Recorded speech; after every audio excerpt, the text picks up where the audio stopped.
Quelques instants, mais le programme sera également dominé par le retour de Fantine Le Saffre dans les bassins, une Fantine Le Saffre qui a brillé ce matin. Ça, c'est une vraie bonne nouvelle, c'est-à-dire qu'on pensait qu'il pourrait être difficile de digérer ce qui s'est passé pour elle cet été avec ce sacre continental. Eh bien pas du tout, elle est repartie tête baissée dans le travail et avec réussite. Oui, avec réussite, avec beaucoup de plaisir aussi.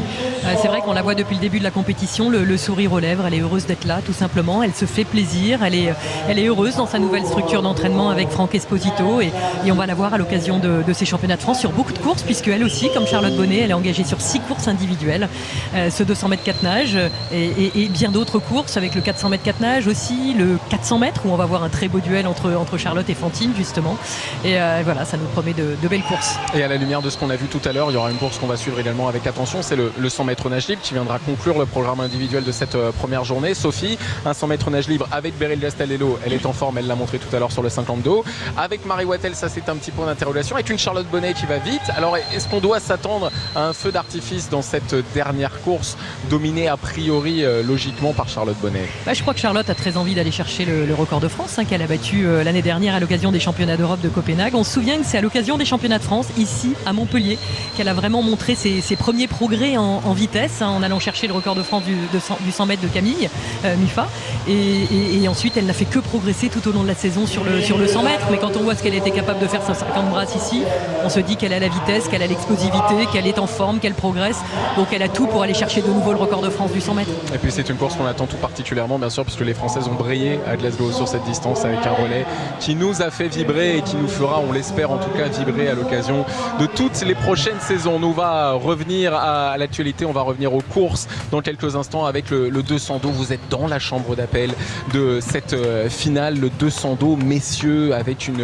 liste de départ que l'on va découvrir tout de suite. On va suivre tout particulièrement Geoffroy Mathieu bien sûr à la ligne d'eau numéro 3, Stanislas Huil à la ligne d'eau numéro 4, on pense à Johan Ndoye Brouard, ligne d'eau numéro 5, mais Wen Tomac également qui est à la ligne d'eau numéro 6. C'est l'une des caractéristiques du dos en France aujourd'hui, la jeunesse que l'on va retrouver au pouvoir sur cette distance dans quelques instants, avec un exemple parmi d'autres, record personnel pour Wen Tomac qui est également la meilleure performance française des 17 ans battue ce matin à l'occasion des séries, avec Johan Ndoye Brouard 18 ans, Stanislas Huil 19 ans, Geoffroy Mathieu par exemple 21 ans également. Tous ces nageurs là ont battu ou se sont rapprochés, Sophie, de leur meilleure performance en carrière ce matin à l'occasion des séries. Oui, effectivement, on l'avait déjà vu l'hiver dernier à l'occasion de la finale en grand bassin du 200 mètres d'eau, une nouvelle génération, qui progresse. Et vous l'avez dit, en dehors de Paul-Gabriel Bedel qui a 24 ans, et bien tous les nageurs dans cette finale ont 21 ans ou moins. Et on a vu dès ce matin de nombreux records personnels tomber. Avec en premier lieu bien évidemment celui qui a réalisé le meilleur temps des séries, Stanislas Huil, qui a explosé son record personnel, tout comme Johan Ndoye Brouard juste à côté de lui, qui lui aussi a battu son record personnel de plus d'1 seconde pour se qualifier avec le deuxième temps des séries. 2 secondes 6 et 1 seconde 7 effectivement pour ces deux-là. Stanislas Huil, impressionnant ce matin, ça a été le cas également pour Geoffrey Renard, pour Paul-Gabriel Bedel, bref pour tous ces nageurs qui sont désormais dans l'eau ou presque pour cette finale du 200 d'eau. Alors bien sûr on va regarder les chronos, une 51,86 à réaliser pour espérer voir la Chine dans quelques semaines. Ça semble extrêmement ambitieux, mais pourquoi ne pas y croire?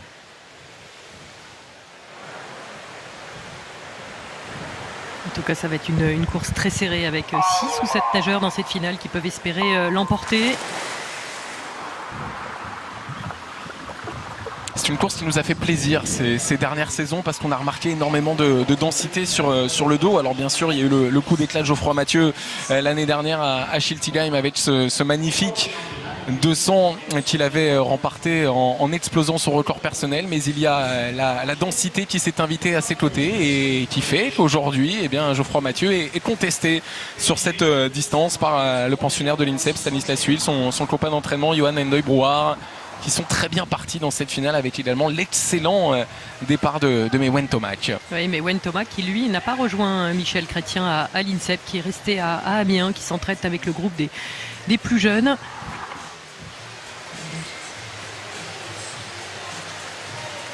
Et ce sont des garçons, pour certains d'entre eux, qui avaient décroché leur première qualification en équipe de France à l'occasion des championnats d'Europe de Glasgow. Et on l'a dit, c'est important pour eux. C'est une première étape importante parce que pour se qualifier au championnat du monde cette année, il va falloir nager beaucoup plus vite.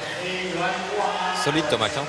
Et solide, très solide, effectivement, avec Johan Endoy-Brouard. Pour l'instant, ils sont en tête avec Stanislas Huil qui n'est pas loin. C'est un petit peu plus difficile pour Geoffroy Mathieu, mais qui n'est pas très loin. On note également que Paul-Gabriel Bedel, qui était lui aussi présent à Glasgow sur le 100 dos, et pour l'instant en 5e position dans cette finale.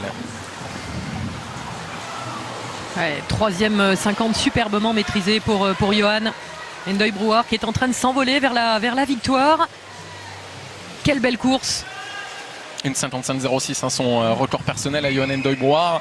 Il l'a battu ce matin d'un peu moins de 2 secondes et il est bien parti pour le battre à nouveau, en tout cas pour s'imposer assez largement dans cette finale devant Geoffroy Mathieu. Le chrono, il sera énorme, 1,52,78. Il est tout près de la qualif pour les mondiaux et il bat encore une fois son record personnel de 2 secondes et demie. Ça fait 5 secondes ou presque retranché à son record personnel à l'occasion de cette journée montpelliéraine. Il s'impose en tout cas devant Geoffroy Mathieu en 1,54,0, record personnel également pour le Clermontois, et Paul-Gabriel Bedel qui prend la 3e place en 1,54,26 et qui bat là encore son record personnel de 2 secondes et 3 dixièmes. Ça a été plus difficile pour Mewen Tomac, 1,54,8, et qui bat tout de même là encore la meilleure performance des 17 ans en lui retranchant quasiment 8 dixièmes. Stanislas Huil prend la 5e place en 1,56,20. Ça a été très très vite et c'est vraiment porteur d'espoir. Oui, c'est incroyable. Stanislas Huil qui réalise le meilleur temps des séries et là qui ne termine que 5e. On savait que cette course allait être très très ouverte, mais elle a été dominée, vraiment dominée par Johan Endoy-Brouard. C'est un nageur dont on connaissait le talent, qui a un gabarit incroyable et qui progresse d'année en année. Et voilà, il vient de franchir de nouveau un palier ici pendant ces championnats de France avec son premier titre en petit bassin. Et c'est ce qu'on appelait l'effet Chrétien. Johan s'entraîne à l'INSEP avec Michel Chrétien, spécialiste évidemment du dos. Et là, vous avez réussi quelque chose d'énorme. Qu'est-ce qu'il y a dans la tête après un premier titre chez les grands? Voilà. Je suis vraiment super content. Je pense que ça revoit tous mes objectifs un peu à la hausse.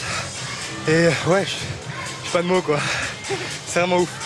Peut-être que vous voulez le dédier à quelqu'un en particulier ce titre? Je pense à ma famille, à mes amis, à tout le monde quoi. C'est énorme.